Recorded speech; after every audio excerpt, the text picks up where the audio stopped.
أعوذ بالله من الشيطان الرجيم بسم الله الرحمن الرحيم.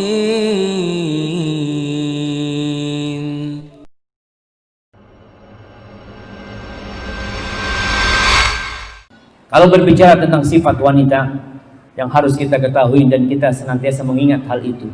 Ketika ribut dengan istri kita, ingat dengan hadis ini. Wanita itu tercipta dari tulang rusuk yang bengkok. Itu sabda Rasulullah SAW. Kita tahu Adam diciptakan tanpa bapak dan ibu. Ciptakan dari tangan. Bagaimana Hawa diciptakan? Hawa diciptakan dari Adam AS, dari tulang rusuk. Itu pendapat banyak ulama yang mengatakan memang diciptakan dari tulang rusuk Adam. Ketika Adam bangun dari tidurnya, ketika dia tidur dicabut, sebagai ulama tafsir menceritakan, dia melihat di sebelahnya ada perempuan. Dan dia langsung condong kepada dia. Litaskunu ilaiha, agar kalian condong kepada istri kalian. Dan diciptakan dari tulang rusuk yang bengkok, bukan dari tulang tangan. Sehingga kita bisa memukul dia seenak itu. Bukan dari tulang kaki, sehingga kita bisa menginjak-injak dia. Tapi dari tulang rusuk. Di mana letak rusuk itu? Di samping kita. Dan kita senantiasa melindungi dia dengan tangan dan subhanallah jemaah. Rasulullah SAW bersabda, istausu bin nisa. Nasihatilah para wanita itu dengan baik-baik nih. Nggak boleh kasar kita tuh terhadap para wanita. Fa innal mar'ata khuliqat min dhila. Perempuan itu diciptakan dari tulang rusuk. Wa inna a'waja syai'in fid dhila'i a'la. Yang paling bengkok di tulang rusuk itu yang paling tinggi, yang paling atas ini, itu paling bengkok. Apa kata Rasulullah SAW? Nih Nabi ngasih tahu kita, kau ke ujung dunia, mau berangkat ke Mekah, mau berangkat ke Madinah, mau berangkat ke Masjidil Aqsa, cari istri di sana, ingat semuanya terbuat dari tulang rusuk yang bengkok. Apa kata beliau alaihi salatu wassalam? Fa in dhahabta tuqimuhu kasartahu. Kalau kau ingin luruskan tu wanita, patah. Tulang rusuk kalau dilurusin patah. Wa in taraktahu lam yazal a'ud. Tapi kalau kau biarkan, ya dia tetap bengkok. Memang seperti itu tu wanita. Fastausu bin nisa. Ya udah kalian nasihatilah wanita dengan cara yang baik. Hadis ini diriwayatkan Imam Bukhari dan Muslim. Di dalam riwayat Ibnu Hibban, Rasul SAW mengatakan fastamti biha ala ma kana minha min iwad. Ya sudah, kau kalau mau tetap punya istri, kau kalau tetap kepingin punya istri, maka bersenang-senanglah dengan dia dalam kondisi kau tahu dia itu bengkok. Ibu-ibu jangan marah, ibu. Memang seperti itu wanita.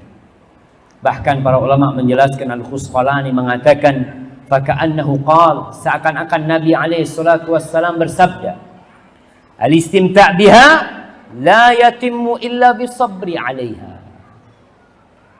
Bersenang-senang dengan para wanita itu tidak akan bisa tercapai sampai kita bersabar. Maka para suami menghadapi istrinya harus bersabar. Alhamdulillah wanita itu tidak tercipta dari baja jemaah. Kalau tercipta dari tembok nih, maka dia akan hancur berkeping-keping ngurusin urusan kita. Antum bisa bayangkan, subhanallah. Ana semalam bayangkan, istri ana mau lahiran. Anak-anak kalau bayangkan subhanallah, kalau ana nggak punya istri, kalau meninggal tuh istri, semoga Allah menjaga dia dan menjaga anak. Akhirnya ana harus ngurusin anak-anak ana yang 4. Ana harus masakin buat dia, ana harus mandiin dia, ana harus ngasih makan dia, ana harus memberangkatkan sekolah satu persatu. Bisa gitu? Gak bakalan bisa aja. Terkadang kita nih sama istri kita merasa kayaknya dia nggak punya ya peran dalam kehidupan ini. Kita selalu merasa kita yang berbuat, subhanallah jamaah. Tuh istri kita bekerja di rumah kita 24 jam. Nggak ada istirahatnya. Dalam kondisi dia hamil tua, umur 9 bulan tuh kandungannya, punya anak bayi. Siapa yang ngurusin tuh anak bayi? Tetap istri kita. Siapa yang bikinkan susu buat anak kita? Tetap istri kita. Bahkan dia masih harus melayani kita, amarah kita. Kadang-kadang dia bikin sesuatu telat, kita marah sama dia. Subhanallah. Malam hari tatkala si kecil nangis, bapaknya bangun. Tapi bangunin ibunya. Tuh anaknya bangun tuh, subhanallah. Padahal si istri sudah kerja dari pagi sampai pagi lagi. Kita bisa lihat ya, kadang-kala pagi hari ketika kita mau berangkat kerja, istri sibuk memandikan anak-anak ya, makain baju mereka, bapaknya panggil, langsung ditinggalin sama istrinya. Iya bang, ada apa bang tadi? Mana topiku? Oh tunggu bang, dia cari ke topi. Padahal yang naruh topi siapa? Kita yang naruh topi. Tapi kita minta istri kita yang suruh nyari, dicariin sama dia. Karena terlambat, kok cepetan. Subhanallah, dia bersabar. Kemudian ketika anak-anak sudah pada sekolah, selesai kerjaan istri di rumah. Wallahi nggak selesai jemaah. Dia akan sibuk membersihkan rumah. Kalau masih ada bayi di rumah, dia akan sibuk dengan bayinya. Sebelum zuhur, anak-anak udah pulang sekolah, dia ngurusin makanan buat anak-anak kita. Nanti sore bapaknya datang, kalau sudah bapaknya datang harus lebih. Lain lagi nih. Kalau telat minumannya tuh kadang-kala kita marah. Subhanallah jemaah. Saya benar-benar sakit hati kepada sebagian orang yang mengatakan ibu rumah tangga itu tidak bekerja. Saya pernah mendaftarkan kakak saya via online untuk daftar paspor di imigrasi online. Saya cari, karena kakak saya kerjaannya ibu rumah tangga. Saya cari ibu rumah tangga, nggak ada. Yang ada pembantu. Pembantu ada. Pembantu rumah tangga ada disebutkan. Koki ya, satpam, ada yang penyanyi, ada apa. Subhanallah. Ibu rumah tangga nggak ada. Akhirnya saya tulis yang lainnya. Subhanallah. Padahal istri kita, ibu rumah tangga itu, dia adalah pembantu. Dia adalah guru. Siapa yang ngajarin anak kita alif, ba, ta, sa? Yang mengajarin dia memanggil ummi, abi. Siapa yang ngajarin? Ngajarin anak kita berdiri, istri kita. Bapaknya sibuk di luar. Siapa yang ngantarkan anak kita sekolah? Siapa yang masakin buat anak-anak? Istri kita. Dia lebih dari koki. Dan lebih dari itu, istri kita adalah security yang paling ikhlas dan paling loyal. Dia yang jagain anak kita. Nyawanya akan dia berikan demi anak kita selamat.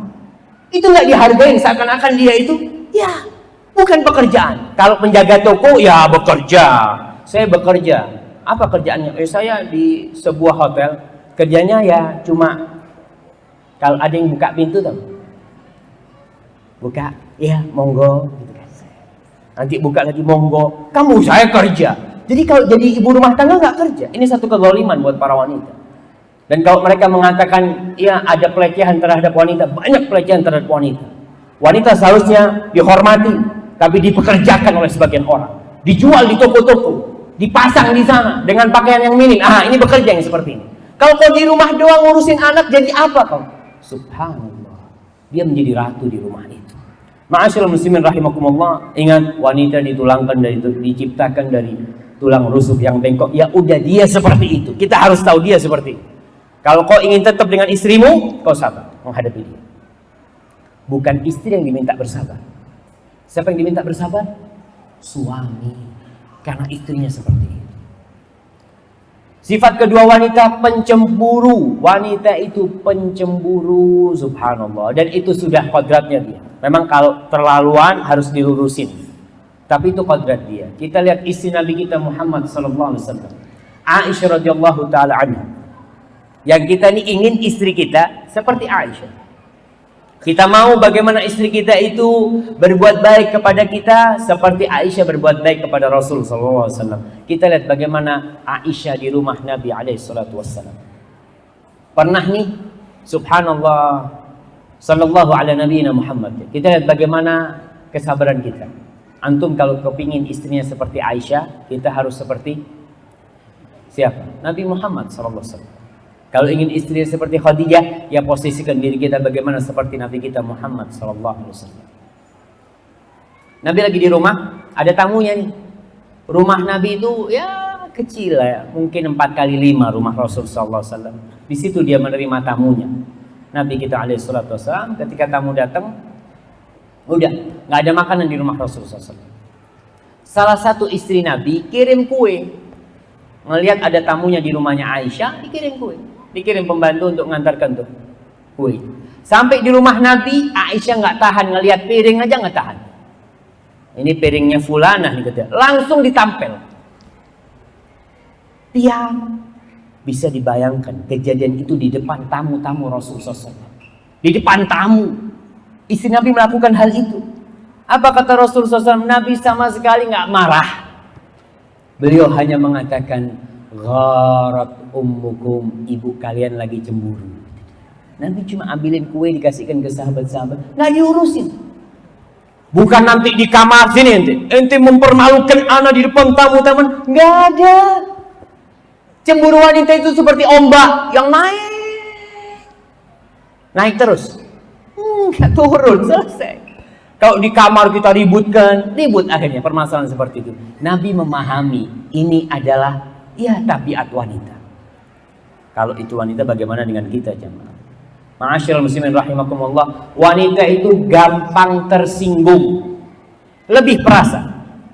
Rasul sallallahu alaihi wasallam mengatakan, "Ma ra'aitu min naqisati aqlin wa dinin adhaba li lubbi ar-rajulil hazim min ihdakun." Kata beliau alaihi salatu wasallam, tidaklah aku pernah melihat orang yang kurang akal dan agamanya sehingga dapat menghilangkan akal kaum lelaki itu, lelaki yang teguh ya, selain salah satu dari kalian, dari wanita. Nabi menyebutkan naqisatu aqlin wa din. Perempuan itu akalnya kurang. Kalau akalnya kurang dari sisi apa? Kesaksian, lelaki satu, dia dua. Seperti itu. Dari agama, dia meninggalkan puasa, meninggalkan sholat ketika dia dalam kondisi berhalangan. Tapi kekurangan wanita ini adalah kesempurnaan bagi dia sebenarnya. Kalau dibandingkan lelaki memang kurang, tapi dia pada hakikatnya memang harus seperti itu. Kalau wanita ini akalnya yang lebih main daripada perasaannya, kira-kira siapa yang bakal ngurusin anak-anak kita? Para jamaah bisa melihat guru PAUD, guru playgroup ini, sama guru TK, ada yang laki? Ada mungkin, tapi kebanyakan perempuan. Kenapa perempuan itu penyayang ya? Anaknya ribut, nak jangan. Coba kita suruh ngajar di playgroup. Coba bapak-bapak sekali ngomong anak yang mau ngajar hari ini. Itu anak bandel sekali, biar tendang sana tendang sini. Tapi kalau perempuan apa perasaannya, masya Allah, jamaah kita lihat subhanallah perasaan wanita itu. Rasulullah SAW mengatakan kepada istrinya nih, Aisyah, supaya kita tahu contoh kita hari ini adalah Rasulullah SAW. Agar orang-orang tahu tuh yang senantiasa menjelekkan Nabi kita Muhammad SAW, agar mereka tahu Nabi kita Muhammad SAW adalah orang yang paling memuliakan para wanita. Nabi pernah mengatakan kepada Aisyah, kata Nabi SAW, inni la'a'lamu idza kunti anni radiyah wa idza kunti alayya ghadba. Aisyah, aku tahu kapan kau lagi marah sama aku dan kapan kau lagi senang sama aku. Nih, apa kata Aisyah? Min ayya ta'rifu dzalik? Dari mana kau tahu? Apa kata Rasulullah SAW? Amma idza kunti anni radiyah fa innaki taqulin la wa rabbi Muhammad. Kalau kau lagi senang sama aku, lagi ngomong-ngomong, sumpahnya Aisyah ganti, mengatakan tidak, demi Tuhannya Nabi Muhammad SAW. Tapi kalau lagi marah sama aku, sumpahmu berubah, kau mengatakan la wa rabbi Ibrahim, tidak, demi Tuhannya Nabi Ibrahim. Bayangkan, Nabi perhatian ya. Oh, jadi Aisyah nih kalau marah ngomongnya wa rabbi Ibrahim, ketahuan memang lebih perasaan tuh wanita. Apa kata Aisyah radhiyallahu taala anha? Ajal wallahi ya Rasulullah ma ahjuru illa isma. Benar Nabi kata dia, aku tidak meninggalkan kecuali namamu. Jadi kita lihat di rumah Nabi pernah ada sedikit keributan terjadi karena Aisyah manusia biasa ya. Cerita bagaimana Abu Bakar Siddiq ketika lewat rumahnya Aisyah, dengar Nabi lagi ribut sama Aisyah. Aisyah nih radhiyallahu taala anha mengangkat suaranya lebih tinggi dari suara Nabi. Ingat ibu-ibu, hadis ini bukan anjuran buat ibu-ibu untuk angkat suaranya. Bukan. Nggak boleh. Tapi di sini anjuran bagi para suami tentang bagaimana menyikapi apabila itu terjadi. Terjadi di rumah Nabi. Abu Bakar radhiyallahu taala anhu minta izin masuk ke rumah Nabi. Diizinin masuk, disamperin itu Aisyah. Ketika disamperin mau dikasih pelajaran gara-gara ngangkat suara. Subhanallah. Nabi SAW menghalang-halangi. Nggak boleh Abu Bakar mendekati Aisyah. Abu Bakar marah, keluar. Setelah Abu Bakar keluar, Nabi datang kepada Aisyah. Lihat, Nabi nggak pernah ngomong sama Aisyah, Aisyah, aku nih Nabi. Nggak, kok harus nurut? Nggak. Setelah pulang Abu Bakar, didatengin sama Rasulullah SAW. Apa kata Rasulullah SAW? Ala taraina anni qad hultu baina rajul wa bainaki. Kau nggak ngelihat tadi? Aku menyelamatkan engkau dari orang tadi itu. Dari bapaknya maksudnya. Aku kan udah menyelamatkan engkau, kata dia. Apa? Ya taraddaha, meminta keridhaan Aisyah. Ini namanya orang lagi marah, jangan marah juga. Kadang-kala istri marah, si suami ikut marah juga, ribut akhirnya yang terjadi. Itu Rasulullah sallallahu alaihi wasallam. Kemudian sifat wanita itu dia sibuk dengan penampilan. Ya, nggak seperti lelaki. Lelaki pakai sarung doang keluar jadi. Tapi perempuan mau pengajian, Masya Allah, yang sibuk, mungkin dia bercermin 7 kali. Ya, kurang pas, ganti kerudungnya lagi. Kurang pas, dia ganti lagi. Si suami udah di mobil. Kata dia cepat. Itu perempuan kayak gitu memang. Dan perempuan memang diciptakan kurang wanita.